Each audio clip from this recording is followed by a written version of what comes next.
Getting divorced at 32 wasn't part of my life plan, but then again, neither was finding out about my wife's affair through a baby camera. Looking back now, I can trace everything to that single purchase I made 6 months ago. My wife and I had what I thought was a great marriage of 5 years. We met at a coffee shop where she used to work as a barista, and within a year, we were married. Life was good, we traveled, built our careers, and enjoyed our freedom. But last year, we decided it was time for a family. When our daughter arrived in January, I felt complete. Nothing could compare to holding her for the first time. What they don't tell you about having a baby is how isolated you can feel. With no family nearby and just a handful of friends who lived across town, simple things like going out for dinner became major operations. We couldn't afford a regular babysitter, and honestly, we were both too protective to leave our daughter with strangers. That's when I had the idea to get a smart baby monitor. My thinking was simple: if we could check on our daughter through our phones, we could maybe grab a quick meal at the diner down the street while she napped. When I brought it up, my wife wasn't thrilled about the idea. She thought it was irresponsible to leave the baby alone, even for short periods. We left the conversation unfinished, but I couldn't shake the feeling that it would make our lives easier. My wife runs a small bookstore that my grandparents left me in their will. It's a cozy place just a block from our apartment, and I let her use it rent-free since I work from home as a software developer. She has 2 part-time employees, which gives her some flexibility with her schedule. One day, while she was at the store, I ordered a Wi-Fi-enabled baby monitor. I know I should have waited for her agreement, but I figured once she saw how convenient it was, she'd come around. When it arrived the next day, I set it up in our daughter's room. The camera was small, noticeable when the lights were on, but practically invisible in the dim light. A few days later, I had a list of errands to run. Just as I was about to leave, my wife asked if I could take our daughter with me. She said she was exhausted and needed some alone time to recharge. It wasn't the first time she'd made such a request, and I felt guilty for saying no the last time, so I agreed. The morning went smoothly, my daughter was peaceful, and I was making good progress through my to-do list. I stopped at a burger place for lunch, and that's when everything changed. My phone buzzed with a notification from the baby monitor app. Movement detected in the nursery. I thought it was strange since my wife rarely went into the baby's room when our daughter wasn't there. When I opened the app to check, my world collapsed. My wife wasn't alone in that room.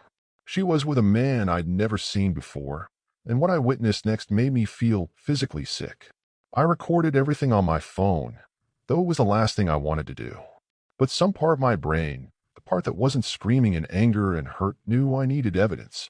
The worst part wasn't even the betrayal itself, it was that they chose our daughter's room, right next to her crib. I sat in my car, shaking with rage, but I couldn't go home. Not with our daughter sleeping peacefully in her car seat. She was the only thing that kept me from doing something I'd regret. Instead, I finished my errands, moving through them like a robot, trying to process what I'd just seen. When I finally got home that evening, I made up an excuse about traffic and a long line at the post office. My wife bought it, and I had to act normal while feeling like I was dying inside. I waited until she went to bed, then spent the night sitting in our living room, replaying everything in my head and wondering how many times this had happened before. The next day, she noticed the baby monitor and asked about it. I casually mentioned I just bought it, not wanting to tip her off. For 2 more days, I carried this knowledge around like a burning coal in my chest. I couldn't eat, could barely sleep, and had to use every ounce of self-control not to confront her immediately. I needed advice. I needed to know I wasn't crazy for feeling this level of betrayal. But most of all, I needed to figure out how to handle this without letting my emotions take control. After those horrible 2 days, I decided I couldn't wait anymore. I had to confront her. I chose a Saturday morning, figuring we'd have the whole day to deal with whatever happened next. I let her wake up and have her morning coffee. No point in starting this conversation before she was fully alert. "We need to talk," I said, sitting across from her at our kitchen table. She looked worried and asked if something was wrong. I didn't answer directly. Instead, I started by telling her when exactly I'd bought the baby monitor. She just looked confused. Then I told her the monitor was already working when she'd asked me to take our daughter out that day. I watched her face closely, and I saw the exact moment she realized what I was saying. Her eyes went wide, and she covered her mouth with both hands. We sat in silence for what felt like forever before I asked, "Why did you cheat on me?" She started crying, trying to talk through her sobs, but nothing made sense.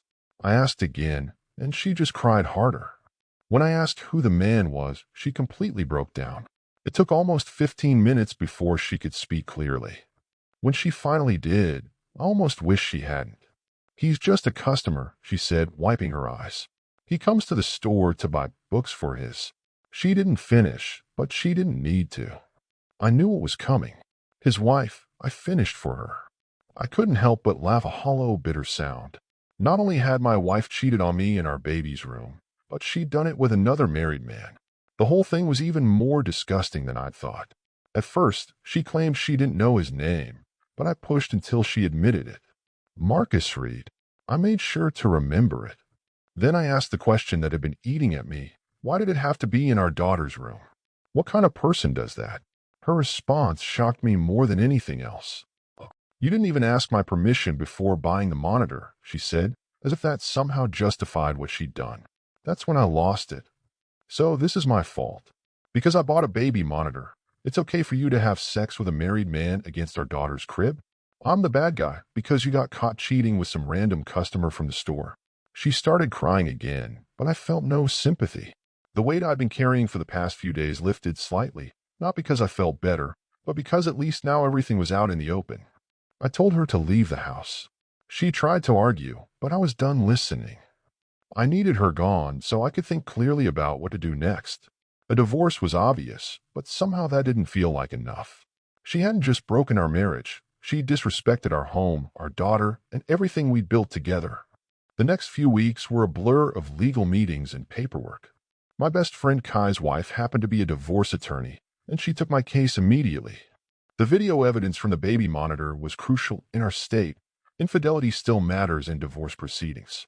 When it came time to serve the divorce papers, I made sure they were delivered to her at the bookstore. I wanted her to feel the embarrassment of being served in front of her employees and customers.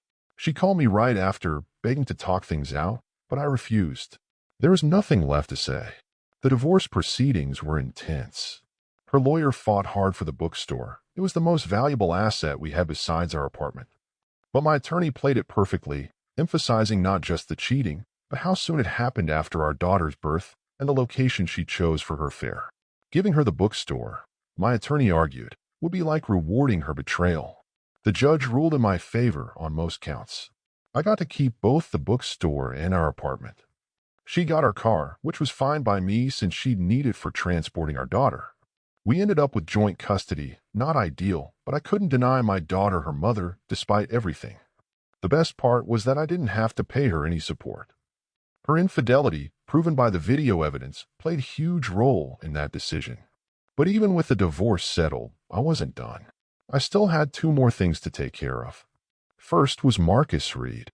Finding him on social media took less than 5 minutes. His profile was public, making it easy to find his wife's account. I sent her a message explaining everything, including mentioning that I had video evidence. She didn't believe me at first. They never do. But after seeing the proof, she was devastated. I spent an hour messaging with her, trying to offer what comfort I could. Last I heard, she'd started her own divorce proceedings. At least some good would come from this mess. The second part of my plan involved the bookstore. I waited a month after the divorce was final before making my move. I wanted my wife to think things had settled down, to give her a false sense of security. Then I walked into the store one afternoon and told her she had 30 days to clear out. She broke down immediately, offering to pay rent, promising to be a model tenant. I refused. I didn't want her money. I wanted her gone. The store she'd used for her affair would no longer be her sanctuary. Today, the store sits empty. Her business's social media still claims it temporarily closed for renovations, but we both know that's a lie. She's called me multiple times, begging me to reconsider, but I won't. I'm already talking to potential new tenants. It's been 6 months since I bought that baby monitor. Sometimes I wonder if I should thank Amazon for their next-day delivery service. It probably saved my marriage from dragging on for years with me none the wiser. My daughter is growing fast, already trying to walk, and I'm finally starting to feel happy again. Yes, getting divorced at 32 wasn't part of my plan. But sometimes the worst moments in our lives lead us to better places. The store will have a new tenant soon. My daughter is thriving despite the split household, and I'm finally sleeping through the night again.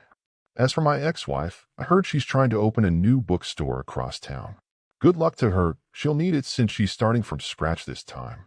I know some might say my revenge was too harsh, that I should have just moved on after the divorce. But she didn't just cheat on me, she turned our daughter's room into her private meeting spot, disrespected our home, and betrayed not just me but another family too. The consequences she faced were her own doing. These days, that baby monitor still sits in my daughter's room at my apartment.